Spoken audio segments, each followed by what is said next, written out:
लिंग में तनाव आना और तनाव रहना दोनों अलग अलग चीजें हैं। बहुत से लोग जब ईडी या इरेक्टाइल डिसफंक्शन की प्रॉब्लम्स लेकर आते हैं तो दो क्वेश्चन मेरे सबसे ज्यादा इंपॉर्टेंट होते हैं। क्या आपको शुरू से ही तनाव नहीं आता जब आप कोई सेक्सुअल एक्टिविटी स्टार्ट करते हैं, या शुरू में आता है लेकिन फिर धीरे धीरे काफी लंबे समय तक नहीं रहता? ये दोनों प्रॉब्लम्स अलग अलग हैं और इनके क्या सॉल्यूशंस हैं। अगर आपको भी इरेक्शन में प्रॉब्लम आ रही है तो इस वीडियो को पूरा अंत तक देखें, क्योंकि मैं लेकर आई हूँ solutions for type 1 ED and type 2 ED. Channel पे नए हैं जरूर सब्सक्राइब करें और ऐसी बहुत सारी वीडियोस के लिए मेरे साथ कनेक्टेड रहें। मैं हूं डॉक्टर नेहा मेहता, जो बहुत सालों से प्रैक्टिस कर रही हूं और आपको देती हूं सेक्सुअल हेल्थ सॉल्यूशंस। जरूर सब्सक्राइब करें और चलिए शुरू करते हैं।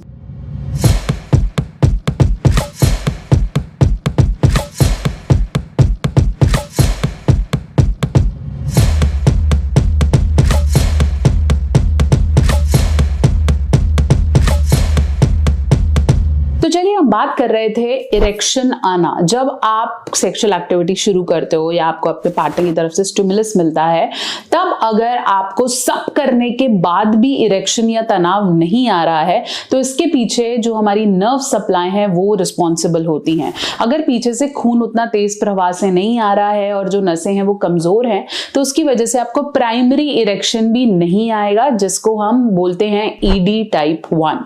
ठीक है, लेकिन हम बात करेंगे कि जब आपको इरेक्शन शुरू में आ गया, लेकिन जब आप अपनी सेक्सुअल एक्टिविटी कर रहे हो या जब आपने पेनिट्रेट कर दिया है, तब आपको लगे कि सॉफ्ट हो गया है या ढीला हो गया है या उतना स्ट्रांग नहीं है, उस तरह के इरेक्शन को हम टाइप 2 ईडी इरेक्टाइल डिसफंक्शन कहते हैं। Most common ED type 2 ED होता है, जब आपको शुरू में तनाव आता है लेकिन आपका लंबे समय नहीं रह पाता। ऐसे में स्ट्रेस होना या परेशानी होना या खुद को लेके मल्टीपल थॉट्स आना बहुत ज्यादा कॉमन है। ऐसे में लड़कों का सेल्फ कॉन्फिडेंस बहुत ज्यादा वीक हो जाता है। उन्हें लगता है पता नहीं क्यों ऐसा हो रहा है, जबकि इनिशियली मैं बिल्कुल ठीक कर रहा हूँ, व्हाई इट इज हैपनिंग। और धीरे धीरे उनकी मैरिज लाइफ में प्रॉब्लम्स या पारिवारिक कलेश या हस्बैंड वाइफ के बीच में फ्रस्ट्रेशंस बढ़ जाती हैं। साथ साथ जो टाइप 1 इरेक्टाइल डिसफंक्शन है उसको हम अटेन्ड इरेक्शन कहते हैं, और टाइप 2 जब आपका इनिशियली आ गया और बाद में नहीं रहा उसको हम सस्टेन इरेक्शन कहते हैं। अब टाइप 2 ईडी के पीछे रीजंस होते हैं, शायद ओवर मास्टरबेट करना या वीनस सप्लाई वीक होना, या हम बोल सकते हैं कि आपका जो अंडरवेयर है या जिस हिसाब से आप बहुत ज्यादा टाइट रखते हैं, या टेस्टिकल्स टेम्परेचर ठीक ना होना, ये इसका मेजर रीजन हो सकता है। इसके अलावा वेरिकोसील होना या हाइड्रोसील होना भी टाइप 2 ईडी के लिए रिस्पॉन्सिबल होता है। चलिए अब बात करते हैं सॉल्यूशंस की। अगर मैं चाहता हूं मेरा इरेक्शन अच्छा है और काफी देर तक बना रहे तो मुझे उसके लिए क्या करना पड़ेगा। सॉल्यूशन नंबर 1 मैं बात करूंगी DHA की। जितने आप अपनी बॉडी में फैटी एसिड्स लेते हैं वो भी इंपैक्ट करते हैं आपके इरेक्शन को, क्योंकि वीनस में या वेन्स में ब्लड का फैट का थक्का जमना, उसकी वजह से ब्लड सप्लाई कहीं ना कहीं रुक जाता है। DHA एक ऐसा कंपाउंड है जो आपके हार्ट हेल्थ के लिए काफी अच्छा है। इसके अलावा जिन लोगों को आर्थराइटिस या डायबिटीज है उनके लिए भी DHA फूड में लेना या उसको रेगुलर अपने डाइट में रखना काफी ज्यादा इंपॉर्टेंट है।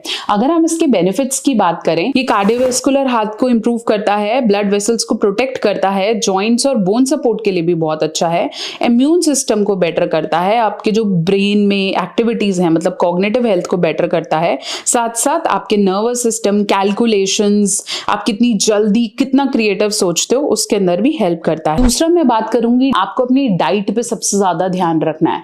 ऐसी डाइट लें जिसके अंदर प्रोटीन कंटेंट अच्छा हो, जिंक रिच हो, मैग्नीशियम हो, मल्टीपल विटामिन जरूर अवेलेबल हो, ताकि आपकी डाइट ऐसी हो जिससे आपको बहुत ज्यादा लेथार्जिक और बहुत ज्यादा जैसे हम बोलते हैं भरा हुआ वो फील ना हो। जितना आपका मेटाबॉलिज्म वीक होगा, जितना आप अल्कोहल, स्मोकिंग और दूसरे नेगेटिव एडिक्टिव प्रोडक्ट्स लेंगे, उतना आपकी बॉडी और आपके ब्लड वेसल्स, आपके वीनस सप्लाई इफेक्ट होंगे।